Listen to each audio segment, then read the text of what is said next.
Hi everybody, this is Laura, City Scrapper. Thank you so much for joining me on my channel. Today I have a layout that I made using the August My Creative Scrapbook limited edition kit. For this layout, I'm starting with some strips of paper that measure 1¼ inches by 12 inches, and I'm scoring them on this scoring board at every 1/4 inch. After I scored 4 of the pattern paper strips, I took some white cardstock, and this is 80-pound smooth cardstock, and I cut it into 1/2 inch by 12 inch strips, and I again scored it every 1/4 inch. And I did that for 4 different strips. So I have 4 strips of the pattern paper and 4 strips of the white paper. Now I'm folding back and forth along the score lines. I do that for the white strips of paper, and I do the same thing for the pattern paper.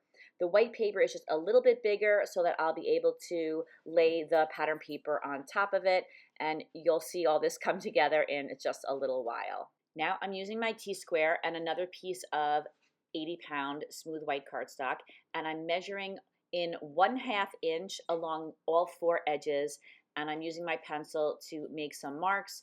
I'm going to connect all of those marks so that I have a square drawn 1/2 inch in from the edge of the paper. Those lines are going to help me to determine where to put down those strips of paper on the layout. I'm sorry that I'm a little off camera on the bottom. I'm drawing a smaller square, and this square will also help me with placing those strips of paper down on the layout. I started out by measuring 1/2 inch from the line that's already there, and then I decided to reduce it just a little bit so that you wouldn't see the line when I put the strip over it. I end up cutting the white paper into a frame, but I wasn't sure what I was going to do at this point. So you could see that with this layout, I did a lot of measuring to make sure that I had everything symmetrical. This is the kind of layout that has to be carefully measured or it's going to look funny to the eye. So I'm trying to be very careful about my measurements. I continued to make that second inner square. And then once I had completed making the inner square, I decided that I was going to make the page into a frame. So I cut out the inner part of the piece of pattern paper, and I'm just going to use this frame to glue those strips to. You won't be able to see it on the final layout, but it will be a base for these accordion strips of paper. I use some ATG adhesive to hold the pieces of paper down right away, but then also a little bit of glue just to make sure that they stay down in the long run, and I had positioned all of those white strips all along the frame. Now I'm taking the pattern paper strips, and you can see that I also folded those accordion style, and I'm using some Victorian velvet distress oxide, and I ink the edges of all 4 of the strips. To attach the pattern paper strips to the white strips, I use gel glue because it's not a flat surface. The ATG adhesive wouldn't work out as well. Because I cut the pattern paper strips just a little bit smaller than the white strips, there'll be a very, very thin white border on both sides of the pattern paper. It may look like I have a plan, and I had some type of a plan, but I really wasn't sure how everything was going to fit together. When I was placing those white strips of paper down, I realized that I should leave a open or blank square in each of the corners. That way everything would go together neatly, and I'm going to find something to put in each of those corners to finish them off. Now I'm working with some strips of pattern paper. I use a Martha Stewart punch to punch these out. The reason I chose this punch is because it's finished on both edges, and this will work out really well for the design. I punched out 4 strips from pattern paper and then 4 strips from white cardstock, and then I just very, very slightly offset the pattern paper from the white cardstock. That just helps them to stand out a little bit.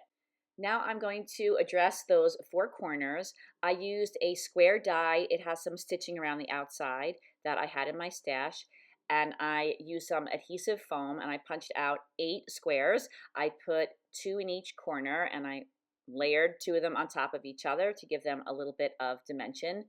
Originally, I thought I was going to use 3 of those foam squares in each corner, but I ended up just using 2. I cut back those punched out strips and I attach them down using ATG adhesive, although I have to say that it didn't really hold it down too well in the long run. I did end up going back and adding some gel glue to each of the strips. Once again, those four corners look rather unfinished. I'm going to end up adding more layers on top of the strips so that the corners look like a finished product. Although at the moment that I'm creating this, I really didn't know what I was going to add. I end up using the same die that I used on the pieces of foam, and I cut out a piece of white cardstock. I cut out one for each of the corners, and now I'm adding some ATG adhesive and I'm attaching those down over the top of everything that's now in the corners. The white square added stability to the corner. It did a good job of covering up the strips of paper where they met behind it, but I wanted to add some pattern paper over it. So I used the same die I used for the foam and then another die that was a little bit smaller. I used the larger die to cut out a very pale pink floral, and then I used the smaller die and I cut out a rose. I use a piece of pattern paper that had a repeating pattern, so I cut out the same part of the pattern for each of the four corners. I'm going to use this rectangle for my title. I had thought I was going to use it on a different layout, but it fit so much better on this layout. So I mounted that piece in the center of the strip on the bottom, and then I began adding some pearls to the layout.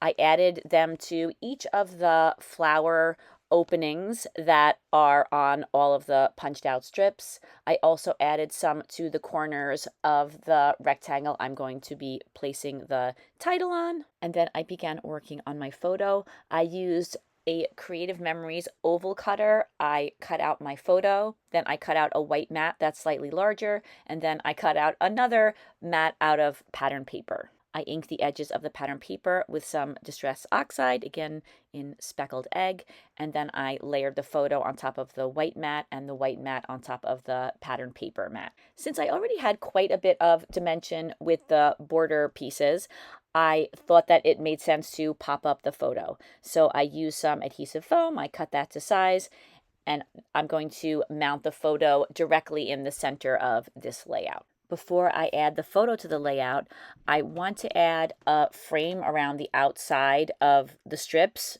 This will make more sense in a little while when I put everything together. So this is something that I like to do. It helps to conserve paper, and I like the look of the 45-degree angles in the corner. So I take 4 strips of paper. 2 of them I cut on 45-degree angles on the corner, and 2 of them I leave solid. I'm using the lines on this mat to help me draw the 45-degree angles, but you could also fold the corner down. That also makes a 45-degree angle. And then once I have one strip cut, I use that as a template for the other strip. So first I put down the 2 solid strips, then I put down the 2 strips with the 45-degree angles, one at the top and one at the bottom. I'm mounting those on this really cute pattern paper that was in the kit. It has little hearts and dots layered over a pretty pink floral print. Once all the strips of paper were attached down to the pattern paper, I layer the frame on it, and I will get back to that in a little bit. I wanted to add some leaves to my layout, so I used a Tessler Crafts Ellentina leaf die, and I cut out a number of different leaves. They all look really similar, but they're slightly different in size. And then I used some Distress Oxide to ink the white cardstock I cut them out of. I used peeled paint and mowed lawn. I started with the peeled paint, and then I added some touches of mowed lawn, which is the darker color, on top. And I know I am jumping all over the place, but all this will come together in a moment or two. I'm using ATG adhesive to attach the frame down to the layout. I'm being very careful to position it correctly before pressing it down. Now I'm going to add the photo to the center. My ATG gun was giving me a little bit of trouble. The adhesive wasn't coming out properly, but I was able to fix it pretty easily. My photo is now in the center. I made sure of that using my T-square. And now I'm adding some more pearls to the background. These are slightly larger pearls than the pearls that I'd already placed on the border strips. I put those pearls in the corner of each of those 4 corner squares. I added some of the flowers that were in this month's kit, and I'm embellishing them with the leaves that I just inked. This photo was taken of my daughter Julia. She was on her way to a dance, I think either a prom or a junior ball, and she had this really cool like little mini train on the back of her dress, so I wanted to make sure that I captured that. Now I'm adding one of my favorite embellishments that I absolutely love to add to flower clusters. These are from Creative Expressions, designed by Phil Martin. They're called berry branches, and they are, I think, perfect to use as little buds if you cut them out of white cardstock. And I think that they add just such a nice little delicate touch to floral clusters. So I very frequently add them. A lot of times I will just cut them into small pieces just to add a little hint of these little white branches. At times I'll use the whole branch or larger sections of the branch. It just depends on what the cluster looks like. So for this layout, I thought little pieces looked best. The kit this month had a lot of chipboard. I thought that this fleur-de-lis would look really nice on top of the photo. Right now it's unfinished, but I'm going to emboss it in a little while. Right now I'm using some strips of 3mm pearls, and I'm adding a pearl border all around the outside of my photo. Now I'm using some matte gel medium to glue down those large flowers. I like to use gel medium for the dimensional flowers, and then for the other embellishments on the page, I generally use some Aleene's gel glue. I just put down a touch of the gel glue to attach each leaf and each branch down, and I try to put the gel glue behind the flowers, and this allows the leaves and the branches to lift up slightly off the page, and I like that look. I embossed the chipboard using some Ranger embossing powders in rose gold and gold, and I attached it down with some gel glue, but then I went back later and I added some glossy accents because that's a little bit of a stronger adhesive, and I wanted to make sure that it stayed put. Now I'm using some pearls that are in my stash. I chose a number of different colors of white and pink, and I added those to the flowers. I matched the white pearls with the white flower and the pink pearls with the pink flower. And once again, I'm using glossy accents to attach those down. I used to use gel glue for everything, but then I would find the pearls all over the place, so I decided to switch to glossy accents, which definitely makes the pearls stay put. I wanted to add some sparkle to those 4 flowers that I have on my layout, so I used some Master's Touch Opal Glitter Medium, and I'm using a small brush, and I brushed the glitter medium all over all 4 of the flowers. I'm adding my title, which is Sweet. That was a chipboard piece that I had in my stash, and I used the same Ranger embossing powders to emboss the word Sweet.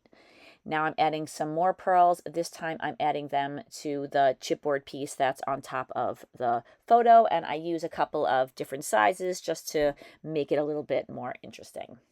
That is the last touch to this layout, and here are some close-ups.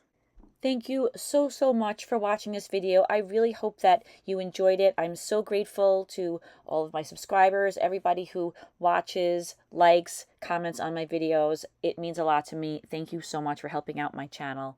Please take a look in the description box where you'll find the link to the My Creative Scrapbook website where you can order one of the beautiful kits if you would like. I hope you have a fantastic day. I'll see you again soon. Take care. Bye-bye.